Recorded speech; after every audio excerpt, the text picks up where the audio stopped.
আলাইকুম। আমার স্বপ্নের ছাদ বাগানে আমার সকল বন্ধুদেরকে জানাই স্বাগত। তো আপনারা সবাই কেমন আছেন? আশা করছি সবাই ভালো আছেন। তো আমি আজকে আপনাদেরকে এমন একটা ভিডিও আপনাদেরকে দেখাবো, সেটা সবার কাজে লাগবে। যারাই ছাদ বাগানে গোলাপ গাছ করেছেন তাদের সকলের কাজে আসবে আশা করছি।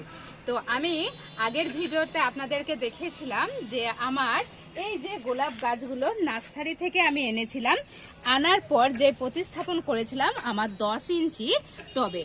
তো সেই ভিডিও অলরেডি কিন্তু আমার দেওয়া আছে। তো এই যে দেখতে পাচ্ছেন আমার গোলাপ গাছগুলো কত সুন্দর, একেবারে ফুলে ভর্তি আছে, দেখুন কুড়ি ফুটেছে। আর প্রত্যেকটা গাছে দেখুন নতুন কিন্তু পাতা অলরেডি হতে শুরু করে দিয়েছে। তো এই নতুন পাতা যখন বের হওয়া শুরু করবে তখন আপনাদেরকে গাছে কি করতে হবে? খাবার প্রয়োগ করতে হবে, যে খাবারের কথা কিন্তু আমি আগের ভিডিওতে উল্লেখ করেছি। তো এই যে যেহেতু পাতা ছাড়া আমার গাছে শুরু করে দিয়েছে, এখন কি করতে হবে? এবার করতে হবে আমাকে খাবার প্রয়োগ। তো খাবার প্রয়োগ আমি কি খাবার প্রয়োগ করব সেটা আমি আপনাদেরকে বলছি। আর খাবার প্রয়োগের আগে আপনাদেরকে কি করতে হবে সেটা অতি অবশ্যই একটা গুরুত্বপূর্ণ বিষয়। সেই জিনিসটা আপনাদেরকে অবশ্যই করতে হবে, না হলে কিন্তু খাবার প্রয়োগের প্রসেসটা কিন্তু ভুল হবে। আমি আপনাদেরকে দেখাচ্ছি। এই যে আমার গাছের গোড়াগুলো দেখতে পাচ্ছেন, সমস্ত গাছের গোড়াগুলো কিন্তু আমি আগে থেকেই দেখুন একটা গার্ডেন স্পোক নিয়ে খুঁড়ে নিয়েছি। খোঁড়ার পর দেখুন মাটিগুলো অলরেডি কিন্তু আমার শুকিয়ে গেছে, ড্রাই হয়ে গেছে। এবার আমি কি করব? খাবার প্রয়োগ করব। তো এই যে আমার গোলাপ গাছগুলো আপনারা দেখতেই পাচ্ছেন যে কি অসাধারণ ভাবে ফুল ফুটে আছে। প্রত্যেকটা গোলাপ গাছে কিন্তু প্রচুর পরিমাণে ফুল ফুটেছে। আর শাখা প্রশাখার বৃদ্ধি তো আপনারা দেখলেনই ভিডিওতে। এবার যে খাবারের কথা আমি বলেছিলাম সেই খাবারটা আমি আপনাদেরকে দেখাচ্ছি। তো এই যে আমার হাতে দেখতে পাচ্ছেন যে খাবারের কথা আমি আগের ভিডিওতে উল্লেখ করেছিলাম, যে আপনারা গাছে যখন নার্সারি থেকে আনার পর প্রতিস্থাপন করার পর যখন গাছে পাতা ছড়া শুরু করবে তখন আপনারা কি খাবার দিবেন? এই যে NPK 12-61-0। তো আপনারা এই খাবারটা এবার গাছে প্রয়োগ করবেন যখন আপনাদের গাছে পাতা ছাড়া শুরু করবে। তো আমার গাছে তো পাতা ছাড়া অলরেডি শুরু করে দিয়েছে, ফুলও ফুটছে। তো এখন আমি দেবো এই NPK 12-61-0। তো আপনারা এই 12-61-0 NPK দুটো প্রসেসে আপনারা দিতে পারেন, দুটো পদ্ধতিতে। আপনারা এই যে আমার গাছের গোড়াটা দেখতে পাচ্ছেন অলরেডি আমি খুঁড়ে রেখেছি। আমি কিন্তু এই যেহেতু আমার গাছের গোড়াগুলো আমি খুঁড়ে রেখেছি সেই জন্য আমি 1 চা চামচের হাফ চামচ আমি এই গাছের গোড়ার চারিদিকে দিয়ে জল দিয়ে দেবো।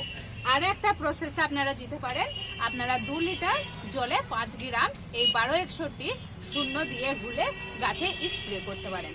তো আপনাদের যেটা ইচ্ছা আপনারা সেটাই করতে পারেন, কিন্তু আমি গাছের গোড়ায় ডাইরেক্ট দিয়ে আমি জল দিয়ে দেবো। তো চলুন আমি গাছের গোড়ায় ডাইরেক্ট জল দিয়ে 12-61-0 আমি কিন্তু দিয়ে দেবো। তো এই যে অলরেডি আমি এখানে এই ডিব্বার মধ্যে দেখুন আমি কিন্তু ঢেলে নিয়েছি। এতটা নিয়েছি, আমার যতটা পরিমাণে লাগবে। আমার ছাদ বাগানে কিন্তু গোলাপ গাছ টোটাল 12-14টা গোলাপ গাছ আছে। তো আমি এই যে একটা ডিব্বায় নিয়ে নিয়েছি। এবার আমি একটা চামচও নিয়েছি, এর হাফ চামচ করে আমি গাছের চারিদিকে কিন্তু দিয়ে নেব। এই যে দেখতে পাচ্ছেন আমি কিন্তু হাফ চা চামচ করে নিয়েছি, আপনারাও হাফ চা চামচ করে নেবেন। আর এইভাবে দেখুন গাছের গোড়া ঠিক 2 থেকে 3 ইঞ্চি দূরে রেখে কিন্তু আপনারা গাছের গোড়ার চারিদিকে এইভাবে ছড়িয়ে দেবেন। আর এই NPK 12-61-0 আপনারা গাছে কেন প্রয়োগ করবেন? তাই তো বন্ধুরা, গাছে কেন প্রয়োগ করবেন?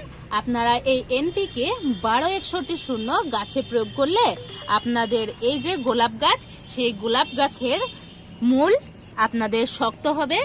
আর আপনাদের যে কাণ্ড, প্রচুর পরিমাণে কাণ্ড আপনাদের বৃদ্ধি পাবে। আর গাছের যে শাখা প্রশাখা তাতে বৃদ্ধিতে কিন্তু আপনার এই NPK 12-61-0 প্রচুর পরিমাণে কাজ করে গোলাপ গাছের জন্য। তাই আপনারা এই 12-61-0 এই গোলাপ গাছে দিবেন। তো দেখতেই পাচ্ছেন আমি এইভাবে সমস্ত গাছে কিন্তু দিয়ে নেব। তো চলুন আমি সমস্ত গাছগুলোতে দিয়ে নিই, তারপরে আপনাদেরকে দেখাচ্ছি। তো এই যে দেখতে পাচ্ছেন আমার কিন্তু গাছের গোড়ায় সমস্ত গাছগুলোতে আমার এই এনপিকে 1261 দেওয়া কিন্তু কমপ্লিট সমস্ত গাছে দেখতে পাচ্ছেন। আর ওখানে একটা গাছ আছে, ওই গাছটা আমার মাটিটা কুড়া হয়নি, আমার মিস্টেক হয়ে গেছে, তো ওই মাটিটা এবার আমি কুড়ে দেবো। তো এই যে দেখতে পাচ্ছেন সমস্ত গাছে যেহেতু আমার সার দেওয়া কমপ্লিট, এবার কি করব, হাতের সাহায্যে মাটিগুলো ভালোভাবে এই সারের সাথে কিন্তু আপনাদেরকে মিক্স করে দিতে হবে। সার প্রয়োগের পর আপনারা মাটিটা ভালোভাবে হাতের সাহায্যে এইভাবে মিক্স করে দেবেন মাটির সঙ্গে। তাহলে কি হবে, যখন আপনারা পানি দিবেন তাহলে খুবই ভালোভাবে গাছ সহজে আপনার সারটাকে অ্যাবজর্ব করতে পারবে। এই যে এইভাবে কিন্তু আমি হাতের সাহায্যে, দেখুন 2 হাতের সাহায্যে আমি মাটিগুলো ভালোভাবে কিন্তু মিক্স করে দিচ্ছি। আর আপনারা একটু সাবধানে করবেন, যেহেতু গোলাপ গাছে আপনাদের কাঁটা থাকে প্রচুর পরিমাণে, হাত ছিঁড়ে যেতে পারে, সেই জন্য আপনারা একটু সাবধানতা অবলম্বন করে এইভাবে মিক্স করবেন। এই যে, আর এই গাছটাতে আমার গোলাপ ফুল দেখছেন কত সুন্দর হয়েছে। তো আমি যে টিপসগুলো বলছি, আপনারা বন্ধুরা যদি এই টিপসগুলো ফলো করেন, অবশ্যই আপনাদের ছাদ বাগানে কিন্তু এইরকম সুন্দর সুন্দর গোলাপ ফুটবে। তো চলুন আমি এইভাবে সমস্ত গাছগুলোতে মাটির সাথে মিক্স করে নিই সারটা, তারপরে কিন্তু আমি জল দিয়ে দেবো। আর দেখতে পাচ্ছেন আমি একটা বালতিতে পুরো পানি ভরে নিয়ে চলে এসেছি। আর এই ডিব্বা আমি 2 ডিব্বা করে পানি দেবো, কারণ কি বলেন তো, যেহেতু আমি খাবারটা প্রয়োগ করলাম, বেশি পানি দিলে কিন্তু যে ড্রেনেজ হোল আছে সেই দিক দিয়ে কিন্তু পানি বেরিয়ে যাওয়ার সম্ভাবনা থাকবে, আর সারও কিন্তু আপনার বের হয়ে যাবে, কোনো কাজেই দিবে না। সেজন্য আমি জাস্ট 2 ডিব্বা করে আমি এই গাছে আমি জল দিয়ে দেবো। তো আপনারা এইভাবে সার প্রয়োগ করার পর কিন্তু আপনারা জলটা অবশ্যই দেবেন, কিন্তু আমি যেটা বললাম মাথায় কিন্তু সেটা আপনাদেরকে খেয়াল রাখতে হবে, জল যাতে বেশি করে আপনারা না দেন। তো এই যে দেখতে পাচ্ছেন, এটা যেহেতু আমার বড় ক্যারেটে আছে, তো এটা একটু আমি বেশি দেবো।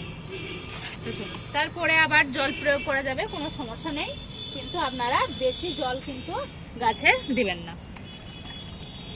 তো চলুন এইভাবে কিন্তু আমি পুরো গাছে জল দিয়ে দিই।